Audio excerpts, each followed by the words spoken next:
Hello, everybody. Welcome to Control City Freak. This is the YouTube channel where we talk about interstate highways and the places that they are signed to go to. Today, we are going to talk about I-37, another Texas-only interstate. I-37 spans the distance between San Antonio and Corpus Christi. It was started in the 1960s, but not completed until the 1980s. We will start by talking about Northbound I-37. I-37 has a pretty cool start at its southern end. It's right at the Gulf of Mexico, at this intersection with Shoreline Road. What? You see no interstate here? Well, according to the signage, this is, as they put in Texas, IH-37, right here. We can see at this intersection as well that this road, this surface street, is marked as Interstate Highway 37. So is this I-37? I don't know. There are other interstate highways that are surface streets for whatever reason and not freeways, so maybe it is. Here is where the real I-57 starts. We also have 181 going to Portland. Wow, that's a long distance control city, regardless of which Portland. And this is what it looks like when you first get on the I-37 freeway in downtown Corpus Christi.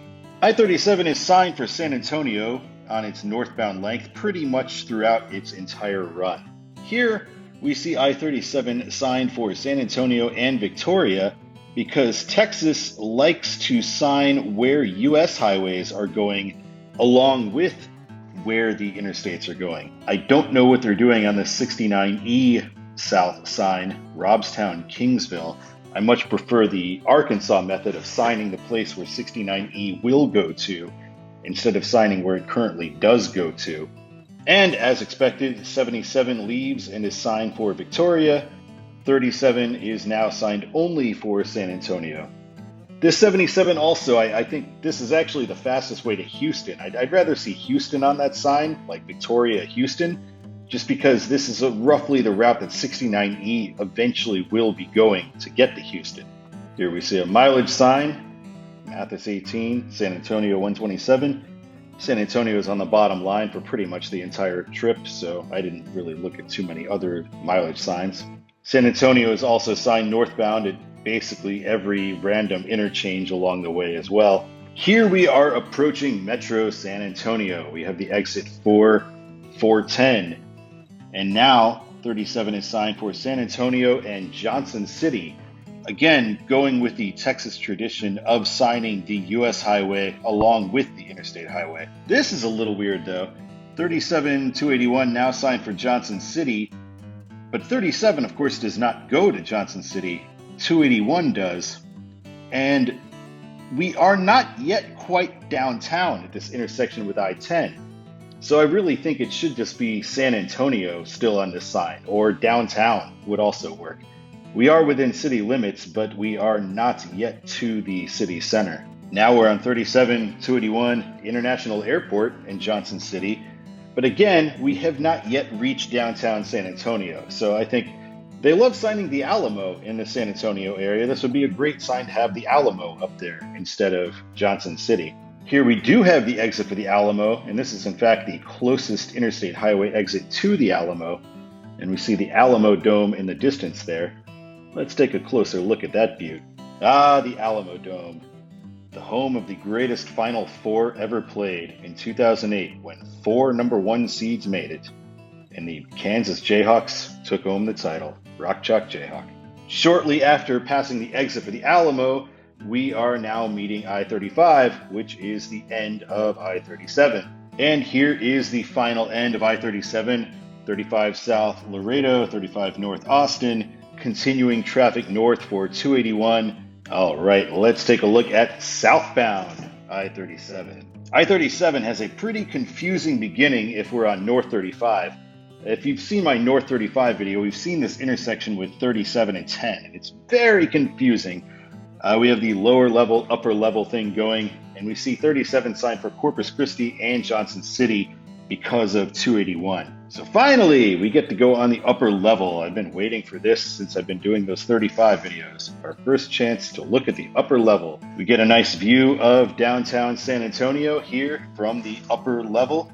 Now we have North 35 Austin going back over to that side of that Jersey barrier, and 37 and 281 is an exit only here. So this must be the start of 37, right? Nope. It's sort of 37, but sort of not. It's also just sort of a 35 offshoot. North 281 Johnson City, South 37 281 Corpus Christi, still listed as exit only, even though at this point I don't think it's possible to leave these lanes. And once we get on this ramp, we do finally start on South 37. Here's another nice view of downtown San Antonio. And this is about as close of a view as you can get of the Alamo itself from the Interstate Highway system. I believe it's out there. I looked on Google Maps and it seems I am pointing in the right direction here, although I can't quite find it myself. Maybe you can. Interesting. Now we are on South 37 281 Corpus Christi, Rio Grande Valley. Well, 37 does not go all the way down to the Mexican border, so we would have to deduce that that sign is referring to 281's destination. When we meet I-10, it's same story, Corpus Christi, Rio Grande Valley. Here's where things get interesting though. TxDOT has a few quirks.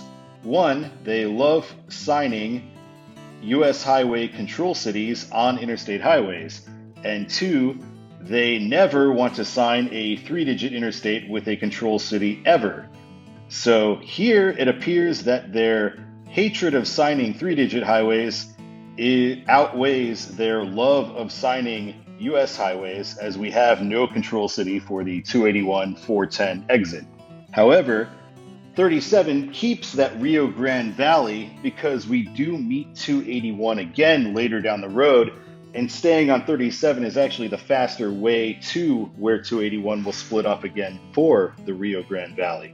And here we see maybe 50, 60 miles down the road where 37 and 281 split for the final time. 37 is signed for Corpus Christi only now, but strangely, they did not keep up the Rio Grande Valley thing for 281. They gave 281 two other control cities instead of putting Rio Grande Valley on there. Southbound, when we meet 69E, we get the much better control city of Brownsville. That is what it should have been on Northbound on 37, I believe, too. But yeah, 69E should be signed south for Brownsville. And technically, 69E already goes to Brownsville. It exists in Brownsville. It's just you can't be on 69 between Corpus Christi and Brownsville because it's all US 77 still. I thought this was an interesting choice as well. Like in San Antonio, we are prematurely getting rid of the control city. We're now signed for 37 South Bayfront, even though we have not yet made it to downtown Corpus Christi. And here we have downtown Corpus Christi, about 3 miles further down the road from that last shot. And here is, coming toward the very end of I-37, 181 for Portland again, and Bayfront, Shoreline Boulevard, CC Museum, straight ahead. It seems most traffic wants to get off onto 181, and that's also going to downtown Corpus Christi there too. Here we have I-37 as a surface street once again. We get that nice Corpus Christi sign and a look at the Bayfront skyline here. And here we are right back where we started, at that same stoplight that listed IH37 at this intersection, with a look at the Gulf of Mexico. So that's where I-37 will finish. Here is Todd's The Way It Should Be for I-37. This is pretty simple here. North, San Antonio. South, Corpus Christi. No need for any others, really, in my opinion. Anyway, thank you for watching Control City Freak. Please like and subscribe, comment, do whatever you want. It's awesome. I appreciate you watching. My name is Todd, and keep on trucking.